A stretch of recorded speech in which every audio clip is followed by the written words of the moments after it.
everyone, Miss Patsy here at Castile Innovation Lab.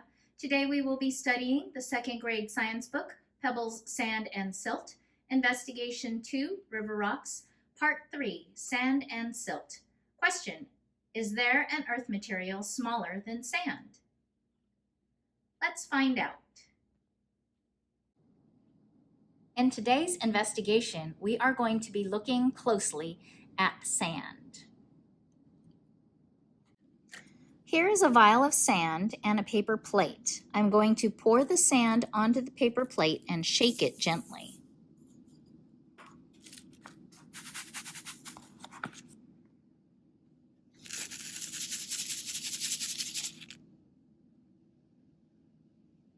What do you notice? Sometimes when we look at sand, we don't realize that it's made up of tiny little rocks. Look at all the different colors of rocks.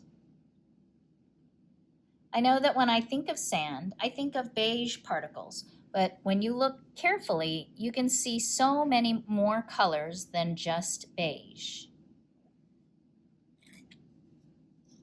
And there are different sizes of rocks also.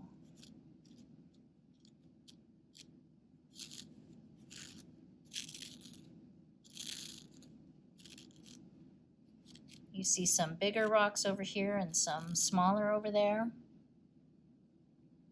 Have you ever been to a beach where the sand is super soft? And have you ever been to the beach where the sand and rocks hurt your feet?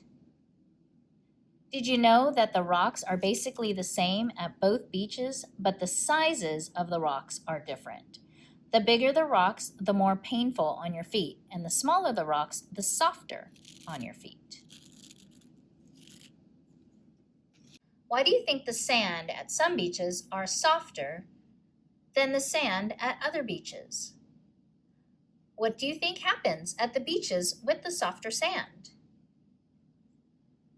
I wonder if the beaches with softer sand have rougher surf. Remember, sand is made out of rocks, and the more the rocks are pounded, the smaller the rocks become. So if a beach has calm waters, there isn't anything to pound the rocks to make them smaller. But imagine a beach with rough surf. The water takes the rock and bangs them against each other until the rocks are pulverized into the smallest rocks possible. Which leads us to our focus question for today.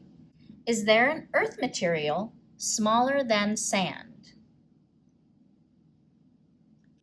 To find out, we are going to do the shaker test.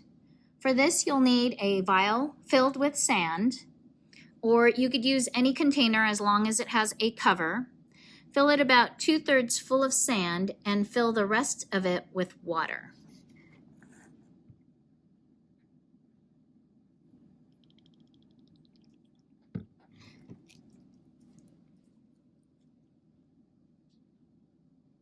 Notice that I filled the water all the way to the top. And did you notice the bubbles? Where do you think the bubbles are from?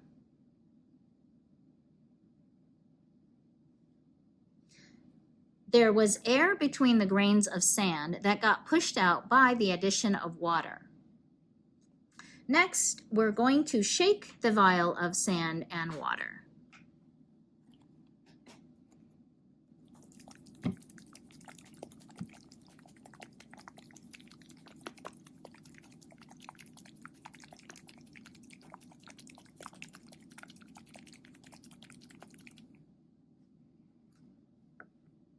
What do you observe now?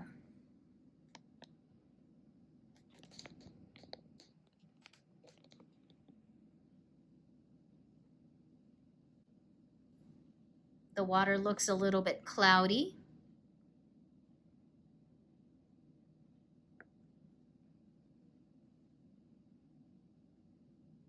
Why do you think that is? Next, we are going to let the vial of sand and water settle overnight. What do you think will happen? Make a prediction or a hypothesis of what you think will happen to our vial of sand and water. And then we'll check back tomorrow to see if we are correct. Now that it's been 24 hours since we shook our vial full of sand and the materials in the vial have been allowed to settle, take out your science journal sheet titled Sand and Water Drawing and answer the question. Is there an earth material smaller than sand? Draw what you see in the vial. This vial has water and write your answer below. So let's take a look at our vial. What do you observe? How many layers do you see?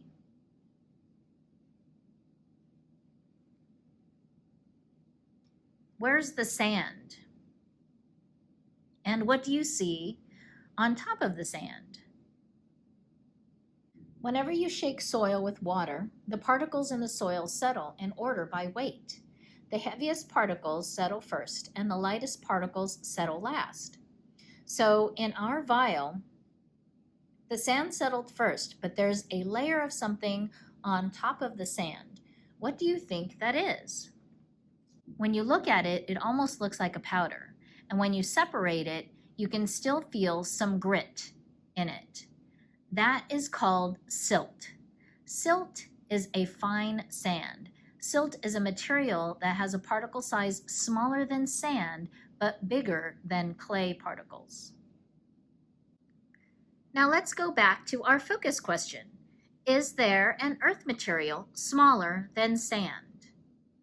From our investigation, we have determined that there is an earth material that is smaller than sand. And that material is called silt. That's all for today. I hope you enjoyed our investigation of sand and silt. Until next time, have a great day.